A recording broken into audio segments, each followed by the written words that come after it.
Hei ja tervetuloa tähän videoon. Minä olen Utu Taival ja olen aivan helvetin hässä ihminen. Tällä viikolla vietetään aseksuaaliviikkoa ja sen kunniaksi minä olen julkaissut videoita aseksuaalisuudesta. Tänään aiheenamme on se, miten minä aikanaan tajusin olevani aseksuaali ja mitä aseksuaalisuus tarkoittaa minulle.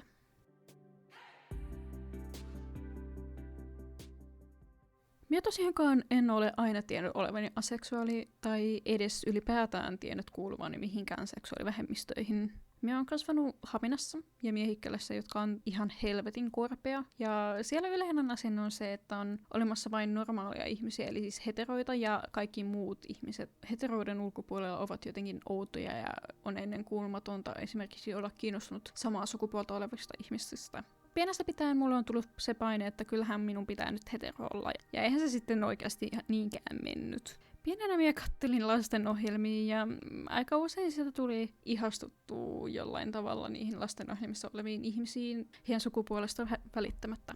Et esimerkiksi muistelisin, että ihastuin Syrhämä-ohjelman Kettuun. Ja enhän mä silloin tajunnut mitään siitä, että mikä tää homma on.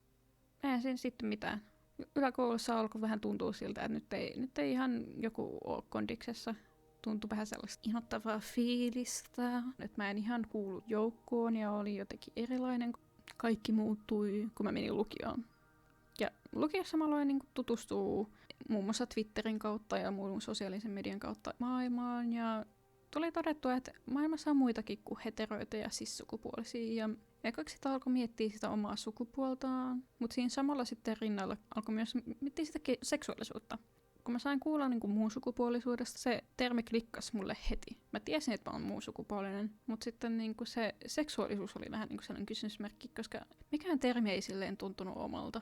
Ja vaikka pitkään mä niin kuin mietin olevani panseksuaali ja mielisin itteni panseksuaaliksi, se ei tuntunut silleen niin kuin omalta samalla lailla kuin muun sukupuolisuustermi.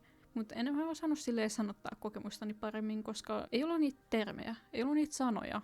Sitten kun mä lukion jälkeen muutin Helsinkiin, niin alkoi tulla sellainen mahdollisuus löytää ja miettiä itseään paremmin. Ja hiljalleen somessa alkoi tulla vastaan aseksuaalimeemejä, jotka alkoi tuntua vähänkin silleen turhan samaistuttavilta ja tuntuu, että ne on vähän henkilökohtaisia hyökkäyksiä minua vastaan. Tässä samalla myös kipuilin mun seksuaalisuuden kanssa tosi paljon, koska romanttisissa ihmissuhteissa tuli sellaista hankausta vastaan siinä, että miten nämä toiset ihmiset kokee seksuaalisuuden ja haluu seksiä ja tälleen, ja itselle tuntui tosi niin kuin silleen ahdistavaltakin se ajatus. Mutta sen yleensä niin kuin laittoi vaan siihen piikkiin, että on itse kokenut tosi ikäviä asioita, ja että myös liittyy tämä, että on niin kuin sukupuolen kanssa sitä dysforiaa ja kipuilua.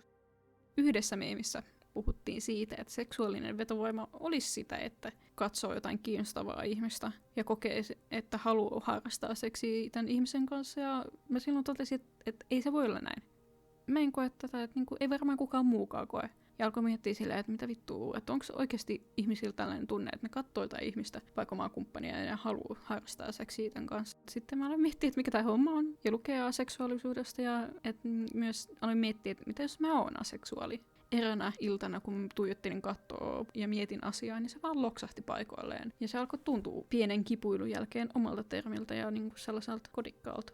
Se tuntui siltä, että oikeasti mulla oli joku termi, joka kuvaa sitä mun kokemusta. Koska mun kokemusta todellakin kuvaa aseksuaalisuus ja se, että mä en tunne mitään seksuaalista vetovoimaa.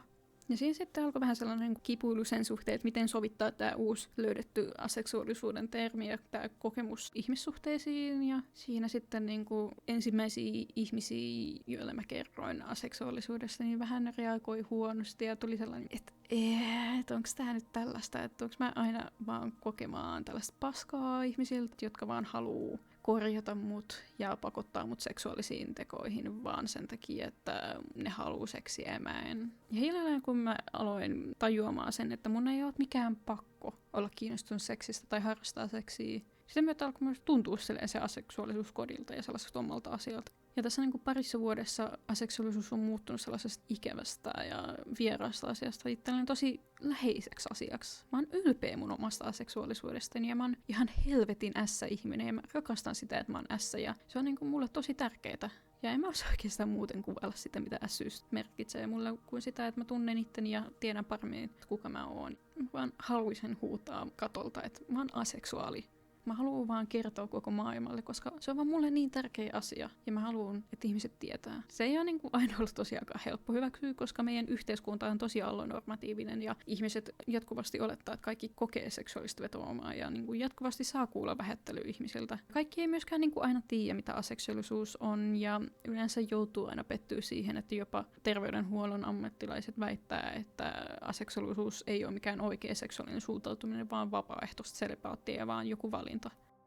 Ja kun mä tätä videota suunnitellessani mietin, että mitä mä haluaisin sanoa muille aseksuaaleille, tai mitä mä haluaisin tulevaisuudelta, niin mä haluaisin tehdä aseksuaaleille sellaisen pehmoisen pesän, sellaisen turvallisen, lokkoisan, kotoisan paikan, missä niin kuin jokainen voisi tuntea niin kuin olemansa kodissa, turvassa. On sellainen yhteisö, sellainen koti, verkosto, missä voi olla ja elää omana ittenään ja aseksuaalina ilman, että tarvii niin kuin perustella omaa aseksuaalisuuttaan tai aseksuaalisuuden kirjoon kuulumistaan. Ja sen takia aseksuaaliviikko on mulle niin suuri juttu, koska tuntuu, että sen niin kuin aikana mulla on mahdollisuus vielä niin kuin tavallista enemmänkin hypettää itseäni ja aseksuaalisuuttani ja yhdessä vielä niin kuin muiden kanssa. Ja niin kuin, että meillä on oma viikko, milloin me voidaan olla niin ylpeästi aseksuaalia kuin vaan voidaan olla. Ja niin kuin nostaa meidän aseksuaalisuutta esiin tavallistakin enemmän. Tämä on vaan niin mahtavaa. Ja mä oon niin helvetin ihminen.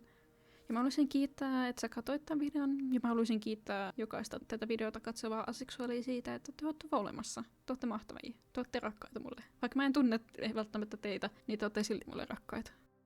Se oli sitten ensi kertaa näiden seuraavassa videossa. Ja muistakaa juhlistaa aseksuaalisuutta. Hyvää yötä. Hyvää huomenta ja moikka moi!